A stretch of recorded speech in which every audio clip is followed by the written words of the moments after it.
Hello, and welcome to Gaspar's History Podcast.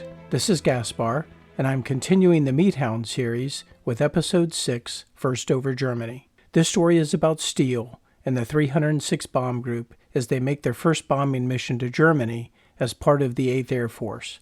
That makes this an important story as it relates to World War II, aviation history, but even more important to those listening that have family history related to that. So, with that, let's jump right in and find out what happens on this historic day. In our last episode, Old Friend, we heard how the star of the series, 42-29524, started her transatlantic trip over to England and how her travels would take her on an exotic trip which ultimately lands her in Thurley with the 423rd Bomb Squadron in March of 1943. In the meantime, the 306 Bomb Group has other business that they are taking care of. First, they fly a mission on January 3, 1943, to see their old friend, the submarine pens at St. Nazaire, and how the bomb group lost 3 aircraft on that mission, and it took them 5 days to complete. It was a crazy mission, and the results sent shockwaves through the unit. As we go back in time to January 27, 1943, the soon-to-be Meat Hound is hanging out in Salina, Kansas, in the middle of a month-long respite before she heads east again. This morning, Steele wakes up around 2 a.m., wondering like the rest where he will be flying today. The unit has seen some pretty significant changes since Steele and Jones flew the Unbearable to see their old friend at St. Nazaire. After the disaster that was an old friend, the 306 got a new bomb group leader, Colonel Frank Armstrong. Colonel Armstrong replaced the well-liked Colonel Charles Overacker Jr., which was a bit of a surprise, but this was the Army, Steele thought, and they were going to do what they thought was best, so you better get used to it. For the love of God, I hope they don't think powdered eggs are best for breakfast this morning. The bomb group was not overly fond of this leadership change, nor of powdered eggs, but we will see they get adjusted and they work their way into it. Another significant change was the leader of the 368 Bomb Squadron, Major Lanford, who led the last mission to St. Nazaire, our old friend, was relieved and replaced by the highly liked and respected Captain Mac McKay. This was a blow to the 423rd Bomb Squadron, but Steele thought good for Mac, but we will miss his leadership. Also, on the 13th of January, which is another special birthday day, so happy birthday out there, Captain Johnson, flying 4 of a kind, who we were introduced to in the St. Nazaire mission, and Lieutenant Spaulding, who was wounded in the St. Nazaire mission, well, they collided during a mission to Lille, and only 4 parachutes were seen from both aircraft, and both of these pilots were killed, and both of these aircraft were lost. Steele and his crew had been with the squadron for about a month and a half, and to see all this change, and to be losing all of these friends, well, it was getting pretty tough to swallow. The new leader would be leading the mission today, so Steele thought it had to be a good one for whatever that was worth.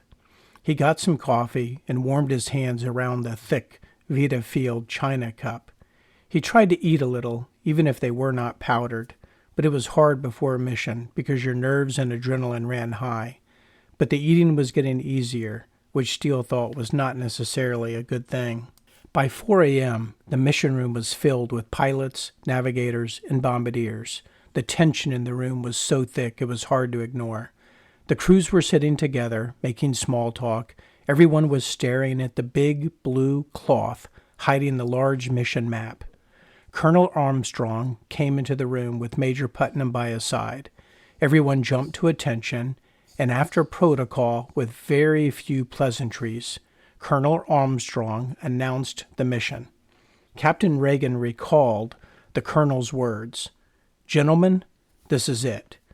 And the big blue cloth fell to the ground.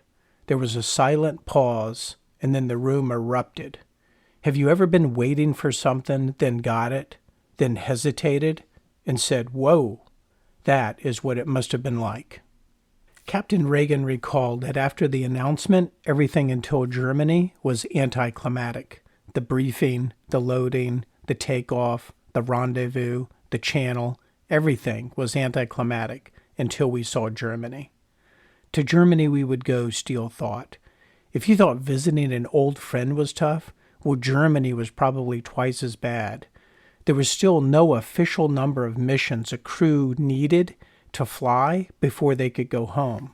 And now that missions to Germany were on the list and were on the schedule, Steele was thinking no one was ever going to make it home. Colonel Armstrong was going to lead the mission and be first over Germany. The primary target was the submarine manufacturing plant at Vigasac, and the secondary target were the docks at Wilhelmshaven. Wilhelmshaven was about 380 miles from London and located in the northwest corner of Germany. "Okay, team, follow me," aircraft number 368 bellowed as she rolled onto the tarmac, and her 4 Wright Cyclone engines revved with excitement. "Listen to those power plants hum. I think we're ready to go." Colonel Armstrong and Major Putnam were behind the controls of aircraft number 368, and they would be the tip of the spear into Germany. The 306 Bomb Group was going to get the honor of leading the mission for the 8th Air Force, and Colonel Armstrong and Major Putnam would be in the pilot seats. Also in aircraft 368 is Bombardier Frank Yalsey from Winifred, Kansas, and the potential classmate of Steele's from flight school in California. Colonel Armstrong was flying a Clay Pigeons aircraft and crew, which was probably intentional, to help overcome any superstition and to continue to build some confidence back into the squadron. Flying in the number 2 slot today was Lieutenant Edward Hennessy with Lieutenant Rogers Littlejohn in aircraft number 488, which was named Banshee II. The 3rd slot in the lead element was the beloved Lieutenant Raymond Check of the 423rd Squadron, who was well-liked and a respected pilot. Lieutenant Check was flying with Bart Wigington, who came in with Steele on the truck on December 11th. Lieutenants Check and Wigington were flying aircraft 720, which was a no-named F-Beauty. Leading the 2nd element is the 423rd Bomb Squadron, and our friend Lieutenant William Uncle Bill Warner, with another name that's known to us, Steele's Swedish co-pilot, 2nd Lieutenant Arnold Carlson. As we've heard, Warner and Carlson have been flying several missions together, and today they will have the honor to fly to Germany together. Their aircraft was 42-5717, a no-named F-Beauty that was delivered as a late Thanksgiving present in 1942. They were familiar with this aircraft and comfortable with her. The rest of the crew are Lieutenant Utley as navigator, Lieutenant Kylius is the bombardier, Tech Sergeant Wilson is the engineer, Tech Sergeant Espitalier is manning the radio, Staff Sergeant Morgan is in the ball turret, Tech Sergeant Bezak is on the waist gun, as is Staff Sergeant Kissling. They are all familiar to us. The only new name is Staff Sergeant William E. Williams, who is in the tail. Staff Sergeant Williams was from Hamilton County, Florida. He was single, 20 years of age, and had a year of college under his belt before he had joined the Army in 1942. Staff Sergeant Williams was new to this crew, but he was not new to combat, and he was serving as the tail gunner on B-17 number 4224496 Chenault's Pappy when the aircraft was attacked by Focke-Wulf 190s after leaving the target area near St. Nazaire, their old friend, on the 17th of November, 1942. This was the mission where no aircraft were lost, but engineer Tech Sergeant Allenbach was killed, and 3 crew members were injured as the planes suffered severe damage. Staff Sergeant Williams was uninjured in that attack, so Williams had plenty of experience, and he was good to have on board. 2nd Lieutenant Warren George and 2nd Lieutenant Robert Mallon bring aircraft 717 neatly into the number 2, tucked off the right tail of Lieutenant Warner and 2nd Lieutenant Carlson.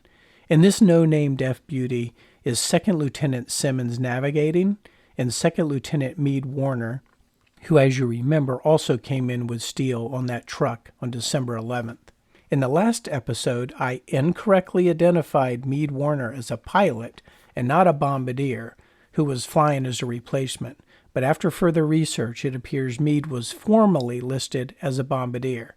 Therefore, in the visit to the old friend, the best bomb pattern was in fact by a bombardier. Also flying with George, Mallon, and Meade, Warner, is the squadron's artist, Staff Sergeant Don Bevan, in his right waist gun position. With the loud roar of her engines, Olde Faithful 425714 slides into the number 3 slot of the second element, with Lieutenant Jones as the pilot and Second Lieutenant Steele as the co-pilot. Just a reminder, Master Sergeant and Crew Chief Joseph Tarrana is taking care of the Olde Faithful, and Crew Chief Tarrana would be credited with servicing a plane that flew over 100 missions. Unfortunately, it would not be the Olde Faithful, and hopefully that is no foreshadow for the mission today. Flying with Jones and Steele today on this historic mission are Navigator Second Lieutenant Pollock, Bombardier Second Lieutenant Kisberth, Engineer Staff Sergeant Bamforth, Radio Operator Tech Sergeant Stymax, Ball Turret Gunner William Hull, Right Waist Gunner Hobbs, Left Waist Gunner Curran, and the tail gunner is James Smoot. This was an experienced crew, but again, a crew that was pieced together and had never flown together on a previous mission. Navigator Eugene Pollock was originally on Mac McKay's crew, but with Mac now leading the 368 Bomb Squadron, Eugene found himself with Jones and Steele was happy to have the experience, even if it wasn't his old friend, Orman Hamilton. Our old friend Mac McKay was leading the 2nd Squadron, which was on the right side of the bomb group today. He was leading it in a no-named F-Beauty number 129. He had Montana Power, plane number 465, tucked into the number 2 slot, and that was being flown by Lieutenant Reber and Lieutenant Lally, who are 2 pilots that we are familiar with in our story.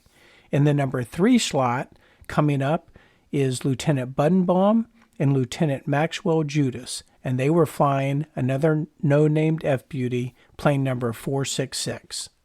Leading the second element of the 2nd Squadron was Captain Raper in 4124514, and his co-pilot today was 2nd Lieutenant Robert Fryer. But as they went through the engine rev, one of the engines lost manifold pressure, and they failed to take off, and they would not be a part of the mission today.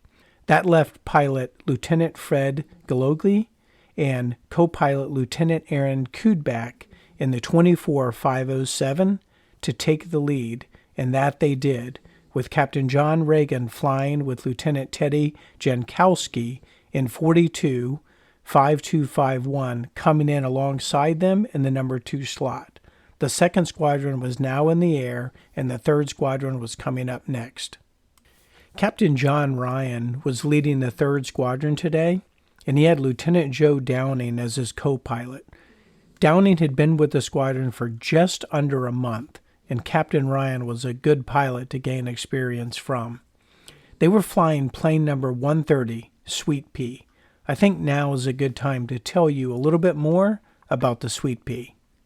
The December 20th, 1942 Deja Vu mission was the first mission in which aircraft number 130 had been named and christened Sweet Pea.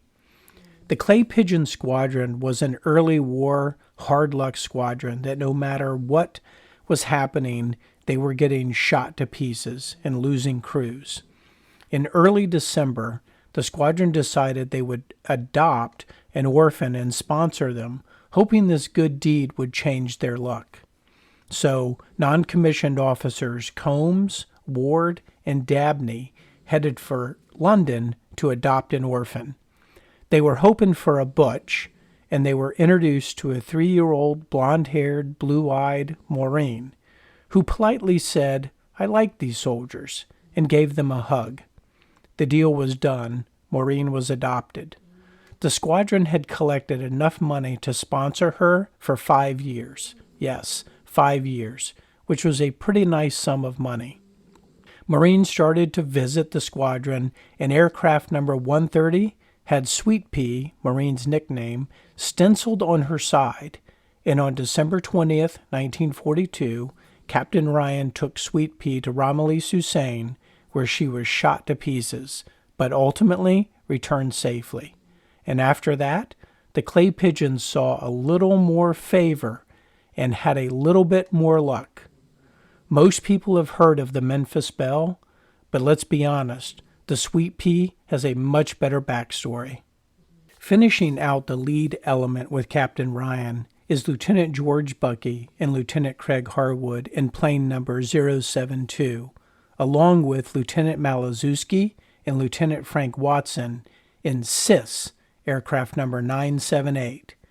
The mission report shows Lieutenant Malazewski flying CIS, the B-17F model olive drab beauty with CIS on the right side running at a vertical angle with a big-hatted girl in a very short skirt standing just outside the co-pilot's window. CIS may not have the backstory that Sweet Pea does, but we have records and photos that she existed, and today, based on the mission report written by Colonel Armstrong, she would take off and be a part of the mission to Germany. The second element of the last group has one of my favorite planes, piloted by Lieutenant Robert Riordan and Lieutenant Edris, the Wahoo II, plane number 086. The last plane into the formation was piloted by Captain Robert Smith and Second Lieutenant Ray Fortin, and they were flying aircraft 175. Captain Robert Smith was in the 423rd Bomb Squadron, but he was flying a 367th Bomb Squadron plane and crew for today's mission. Captain Smith was also in flight school at the same time as Steele in California, near the same field, so again, I wonder if they'd run into each other during training or social events. As I mentioned, the 306 Bomb Group had the honor of being the tip of the spear today, and they were followed by the 303rd Bomb Group very closely.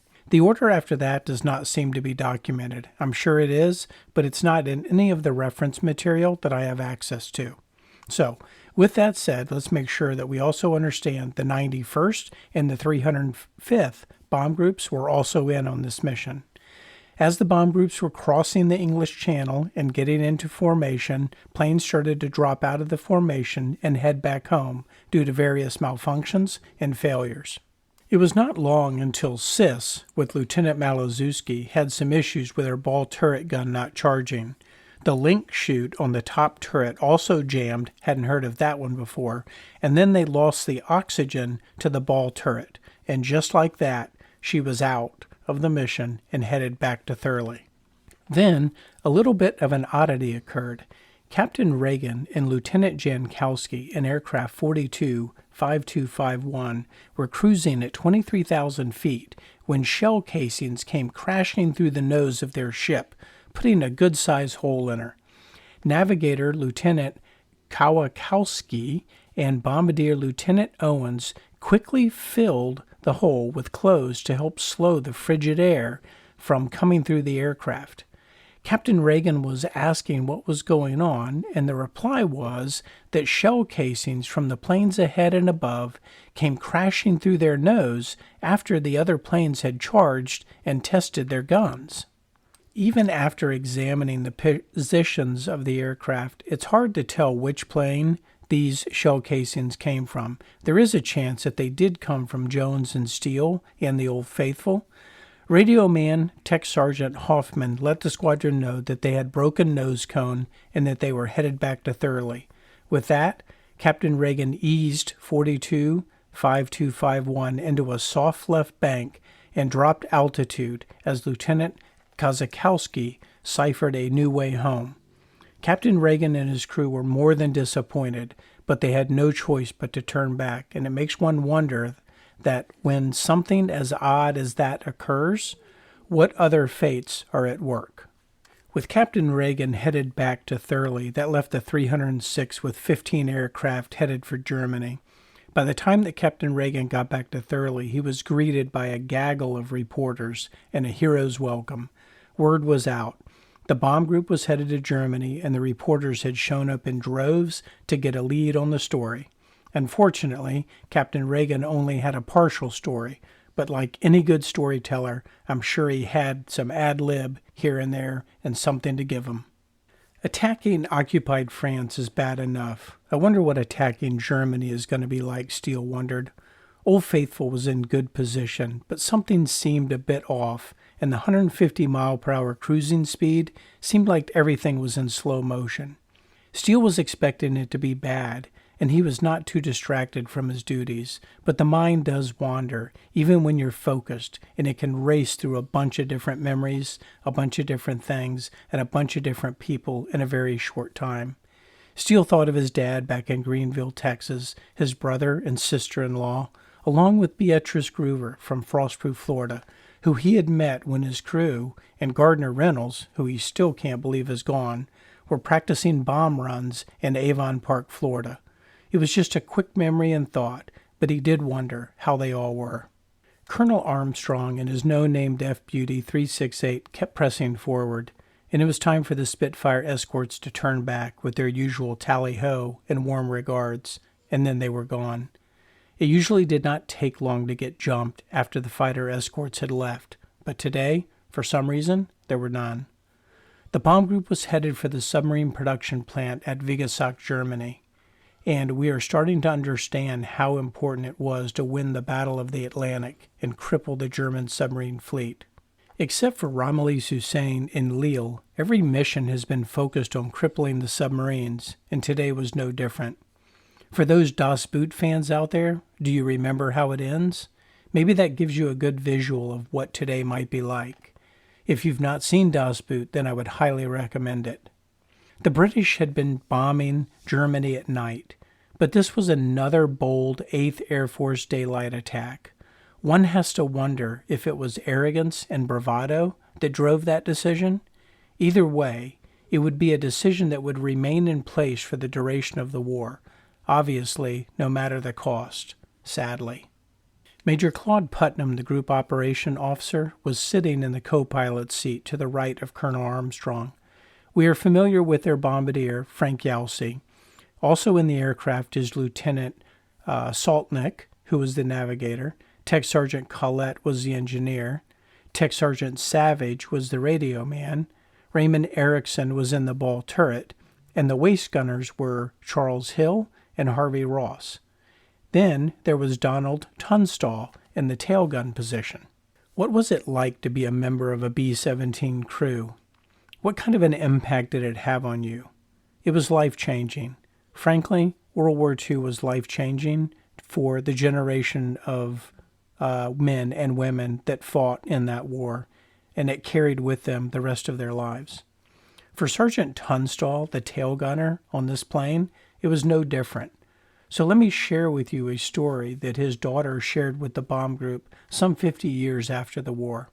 One day, some 50 years after the war, Donald Tunstall got to visit a B-17 as she circled an airfield and then landed. He made a tour of the aircraft, leading his daughter through the plane, sharing stories and remembering names and faces that were long since gone. It was therapeutic for Donald and his daughter, and as they exited the aircraft, he reached into his jacket pocket for his Lucky Strike cigarettes, which was his routine, his habit, but he had given that habit up years ago. But getting off that B-17 50 years later was as if he had gone back in time. The 306 was now crossing into Netherlands with Armstrong and Putnam at 22,600 feet. Steele had a really good view of the lead element, and the Olde Faithful was just behind them, but above at 23,000 feet. They were flying just a bit higher today, hopefully throwing the flat crews a little curveball that they weren't looking for. Usually, as soon as the Spitfire escorts head for home, they are replaced by the Luftwaffe fighters. But today, that greeting and the Luftwaffe response is a little light, and that is unusual, especially since most missions were not really a surprise, thanks to the exhaustive work of the German spy networks. However, the flak was almost immediate, and the black puffs of smoke and the thunderous rumbling had commenced, and it would be constant for the next couple of hours. It was still a bit cloudy, so that did provide some relief. The bomb group was about 160 nautical miles from their target, and they were flying at 150 miles per hour. Jones and Steele were evading the flak, following the group lead like some kind of ballroom dance. Up 1, 2, down 1, 2, left 1, right 1. Olde Faithful then lost the turbocharger in engine number 3.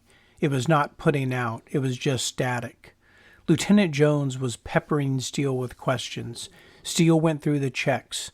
Wastegate, control knob, nothing seemed to be out of line. The engineer, Leon Bamforth, he chimed in. He commented he did not see any flak damage and there does not appear to be any ruptured lines. More power would be needed for engine number 3, and their fuel consumption was going to take a hit. I can picture a scene out of Star Trek episode. "What can you give me, Steele? We need more power." The response in a Texas drawl, "I'm giving her everything she's got, Captain." The peppering of flak was constant, and the whole crew was now completely engaged.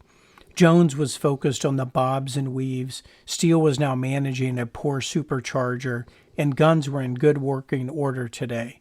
But Olde Faithful did not get a nose gun jury rig, which we will hear about in a minute.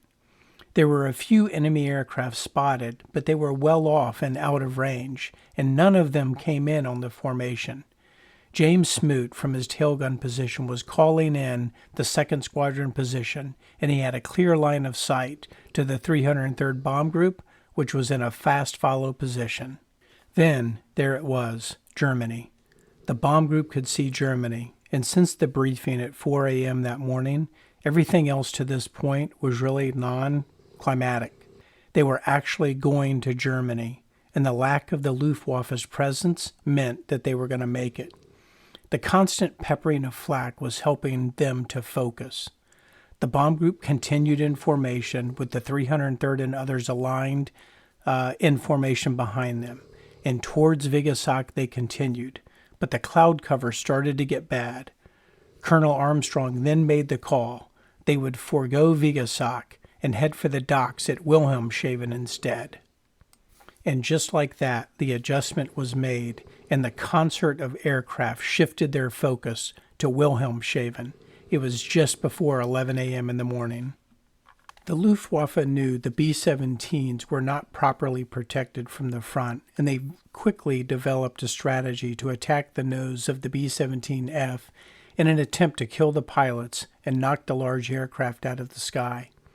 Crews then started to think of ways to get more protection into the front of the aircraft, while Boeing was working on the B-17G variant, which would add a nose turret to the aircraft. The mission reports today speak of the jury rigging that was done to add more protection to several of the aircraft. Our friend Lieutenant Warner in 717 makes a comment that a 50 caliber nose gun was installed in the nose, and the crew was very proud of it. Lieutenant Buddenbaum in 466 also had 50 caliber nose guns installed, as did Lieutenant Reber in Montana Power, Lieutenant Galogi in 517, and Lieutenant Hennessy in Banshee. These references provide us with good detail on how individual units made adjustments to their aircraft to improve their defensive capabilities. The mission reports speak of how these crews liked their guns, even though they really did not get to use them much today. Colonel Armstrong and Major Putnam brought the bomb group into line, and they prepared for the bomb run. The flak continued to be hot, but it was not overly effective, even though it was close enough to punch holes in all of the aircraft. The plan and course was set. They were going to bomb the dockyards at Wilhelmshaven, which was a major port for the German Navy. The aircraft were coming in from the west, and it was just after 11 a.m. The history books, the 8th Air Force Historical Society, Stars and Stripes magazine, all give credit to the 306th and Colonel Armstrong for bombing Wilhelmshaven at 11:10 a.m. on January 27, 1943, and being the first American attack on German soil. The 303rd Bomb Group challenges the time a bit to add a little argument to the story that they were actually the first at 11:11 a.m. Either way, there is a document in the mission reports from Captain Smith's aircraft 175 that they were the first to drop a bomb on Germany. As the bomb group was preparing for the bomb run on Wilhelmshaven, Captain Smith of the 423rd Bomb Squadron, with his co-pilot 2nd Lieutenant Fortin and the crew from the 367th Bomb Squadron, hear a report on the wireless radio. Staff Sergeant Gross thinks he hears over the wireless, "Drop bombs." So Captain Smith orders bombs away, and Lieutenant Edwards releases the bombs out of 175. It is 11:08, and they are near the Jever Luftwaffe airfield, minutes west of Wilhelmshaven. And it was an airfield that was created by the Luftwaffe in 1936. So if the mission reports are correct, it appears that the unofficial account is still with the 306th, but it lies with Captain Smith and plane number 175 and their crew due to a misunderstanding. The S2 in the after-action report seems to document this in very clear handwriting, so I wonder why credit was not given properly. The obvious answer to me was that Captain Smith and the crew would be killed, and there would be no one to press the issue. But the answer is a bit more of an enigma, as there are two Robert Smiths as pilots in the bomb group. One is transferred between squadrons, and at least one of them finishes their tour, sent back to the United States, where they are later killed in a training mission. And then the other? Well, I can't tell. Lieutenants Fortin and Walden, they get shot down in April and spend the rest of the war in a POW camp. And Lieutenant Edwards, he's a ghost. Captain Smith and Aircraft 175 have released their bombs. Now it's time for the rest of the bomb group. Colonel Armstrong and Major Putnam turn the aircraft over to Lieutenant Yalsey for what Armstrong reports as a 2-minute bomb run. Let me be clear, the bomb group did not have a reported aircraft attack up to this point, so their only harassment was flak and engine trouble. Bombs away. Yalsey released the 5 1,000-pound bombs, and Wilhelmshaven was under attack, and now Germany was officially attacked. At 11:10 a.m., January 27, 1943, her own soil had been bombed. How do you like that, Herman? The bombs fell 22,600 feet and crashed to the right of the right boat slip.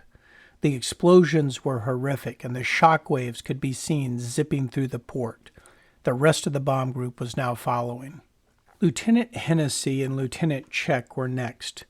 Lieutenant William Colantoni, the bombardier and Banshee, hit just east of the middle boat slip.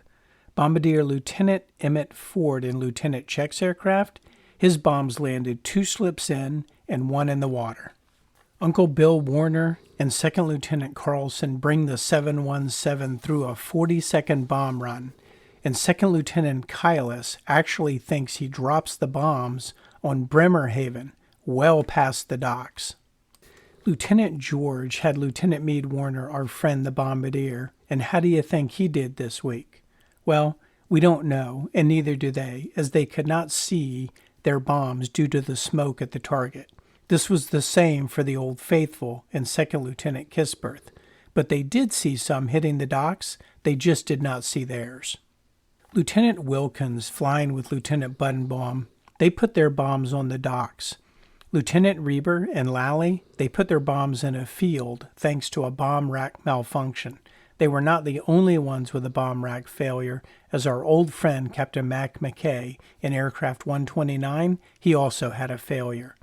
It was about this time an ME-109 started to harass Lieutenant Buddenbaum in 466, so Tech Sergeant Robert Guthrie opened up on it and drove it away. The 306 is through the bomb run, and Steele felt like it was the longest 30 seconds of his life, but he also found it quite exhilarating. The 303rd Bomb Group is right on their tail and coming through in short order. The evasive action continues as the pilots took the planes back from the bombardiers, and the group started their left-hand turn for their boogie out of town. Uncle Bill Warner is then pelted by flak, like a kid threw a bunch of rocks at him, and the 717 is hit pretty good. The hydraulics in the flaps go out, and for some unknown reason, the gyro compass also goes out. Warnings start to light up the intercom as enemy fighters have been spotted and are swarming, but they're swarming like a bunch of lost bees with no direction. Tail gunner William Williams, another Williams from Florida, watched as a Focke-Wulf 190 made a pressing nose attack on the 303rd Bomb Group behind them, and the Focke-Wulf 190 picked the wrong plane today because it made a nose attack on an aircraft that had jury-rigged a set of 50 caliber guns in the nose, and it walked right into them, and Sergeant Williams watched as the Focke-Wulf 190 exploded and disintegrated. Scratch one bogey. The evasive action is driving Second Lieutenant George and Second Lieutenant Mallon nuts. "Geez, take it easy," George complains. The 303rd Bomb Group continues their bank left, heading out to the North Sea, and as they do and they adjust altitude, leaving behind a smoking port as the other groups continue to deliver their messages to Hitler and Goering. A Me-109F model comes climbing up on the Banshee from 11 o'clock low. Lieutenant Colantoni was calling out the attack, and the Banshee's guns erupted a defense, and the 109F turned and banked out as fast as she came in.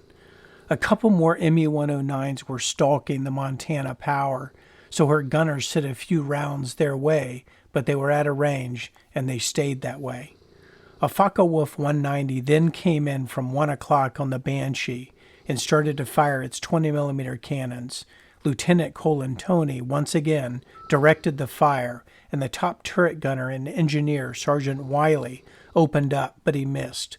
Ball turret gunner Sergeant Joe Bowles then unleashed a burst of Browning 50 caliber gunfire that took the right wing off the Focke-Wulf 190, and it threw her into her spin, and she never came out of it.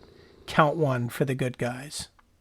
Steele was thinking he did not expect such a lacking effort from the Luftwaffe, but he will take it. It was very clear the Luftwaffe pilots were not as skilled as the ones in France. They were timid and unsure of their attacks, and except for a few runs, they stayed well out of range of the heavily fortified B-17F bombers. "Would you look at that?" came across the wireless. "It's the whole German Navy. Look at that." The navigators were scrambling to take coordinates as crews started to bark out ships and directions. The 306th had come up on a column of German Navy vessels, and an impressive column it was.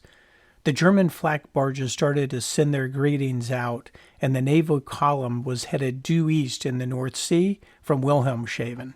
Steele had a great view of the column, and the chatter was constant.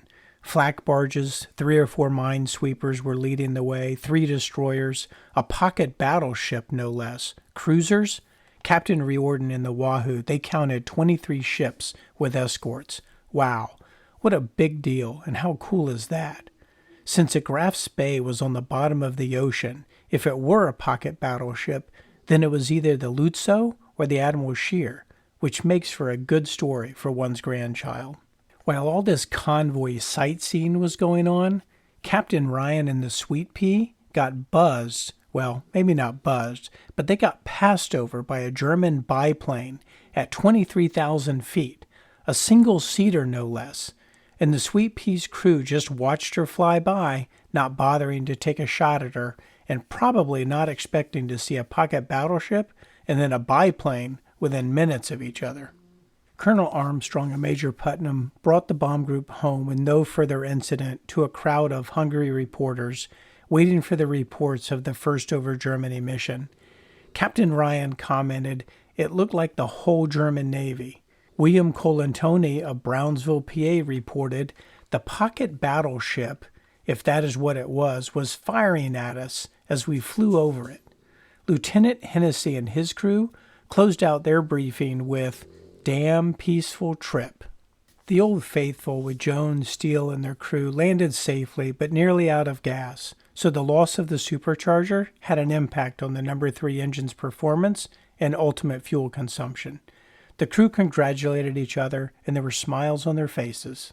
Steele knew it could have been so much worse, and he could only imagine what the next one would be like because it felt like the 8th Air Force had outsmarted the Luftwaffe and landed a left hook when those yellow-nosed bastards at Brest were expecting a right jab. After the checklists were completed, they walked around the aircraft counting holes. They were lucky today. There was only 5 small holes, and none of them significant. The press was everywhere, and there was a lot of hubbub going on. Oh, and a lot of smiling. The bomb group had made it home with no aircraft losses and no crew casualties. Not bad for the first mission to Germany. The 8th Air Force staff was reporting pretty good success on the docks and the naval yard, but let's be honest, that was not the real impact of this mission. The Germans were now going to have to split their defenses and prepare for a mission on Monday to Germany and Tuesday to France. Now that a daylight bomb run was made on Germany with low losses, to note, the other bomb groups lost a total of 3 aircraft. The bar had been set. The mission was more about the symbolism of the raid and Colonel Armstrong's leadership. Think of it as a parallel to Roger Bannister's first sub-4-minute mile. What I mean is that now that the standard has been set, others will also be able to run a sub-4-minute mile, and the bomb groups know that they can now go to Germany whenever they like. However, we will see future raids to Germany get much harder, and it seems that the first trip to Germany may end up actually being the easiest trip to Germany. Who knew? January 27, 1943 was not a good day for Germany. As the 8th Air Force ceremoniously bombed the Reichsland, the Stars and Stripes was reporting how the Russians were finishing up their victory at Stalingrad. The reports state how the Germans are down to about 12,000 troops in a small pocket and, quote, liquidation was coming soon. It goes on to say that the German people had not been told of the final destruction of the Sixth Army, but the Goebbels propaganda machine was starting to hint that way. I hope the planes, pilots, and crews are starting to become familiar to you. Hopefully you, like me, are starting to have your favorites. Maybe you are starting to realize that what Hollywood produces is not always accurate. Not every aircraft is named, not every crew flies the same plane, and crews are pieced together on a regular basis just so the mission logs can be filled. In the old days, some people called this cannon fodder. It is fun to learn about the aircraft and hear their history and backstories, and even though they are pieces of machinery, they were temporary homes for these flyers. Think of it this way. If every mission you flew you were 8 to 12 hours in an aircraft, well, it would become like a second home to you. The no-named F-beauties that went to Germany today outnumbered the named aircraft, and their stories are just as fun and just as exciting. However, it is easier to attach to a name, and it is fun to wonder how that aircraft was named. Jones and Steele flew the only named aircraft for the 423rd Bomb Squadron today, the Olde Faithful. The other aircraft with names that were first to Germany were Sweet Pea, and we heard her backstory, Sis, who had to return early, Wahoo II, who is still in the story even though she was shot up back in December, like that was a long time ago, the Banshee II, who is also familiar to us, and lastly, for all those Yellowstone fans out there, the Montana Power. This wraps up the first mission to Germany. As we heard, there was not a lot of harassment by the Luftwaffe. The flak was constant, but it was also very ineffective. The crews reported how the Luftwaffe's pilots were simply not as experienced as the ones in France. Germany had now been bombed in the daytime by the 8th Air Force, and it would start the routine of daylight bombing by the 8th Air Force, followed by a nighttime bombing by the RAF. The noose was starting to get fitted around the neck of the German war machine. This was not some overly devastating attack that leveled Wilhelmshaven or even put the port out of commission. No, it was more of an achievement, a check mark, a goal. Colonel Armstrong had taken the 306 Bomb Group on a mission into Germany, and it did not lose a plane or a crew member. That was important to the 8th Air Force leaders, and it was important to the 306 Bomb Group. The squadrons of the 306 Bomb Group had taken an early war pounding, especially the 367th Bomb Squadron. You know when you are nicknamed the Clay Pigeons that something is askew. The 423rd Bomb Squadron had also suffered, and just in the month and a half since Steele's crew arrived, the losses had been significant. The stress and combat fatigue was wearing on all the crews and all of the squadrons, and it was starting to get some recognition. Some 8 Air Force leaders were starting to listen to the bomb squad doctors. They were screaming that combat fatigue was a real thing. Conversations had started on what was the tour of duty going to look like, how many missions were going to be required to fly before you were sent off on another assignment. Maybe the damn peaceful trip was actually a bad thing. Maybe it provided a false hope and bad data. Stay tuned as we continue to hear the story of the 423rd Bomb Squadron and Steele as he flies his way through 25 missions in a bunch of different planes and crews, including a third of his missions in the soon-to-be Hound. Our next mission is going to combine the February 2nd and February 4th missions together, where Steele and Jones are going to take 41-24476, the Unbearable, into Germany, and they have to do some fancy flying to get her back home. Until next time, just think of the things you can find when you are looking for something else. Gaspar, out.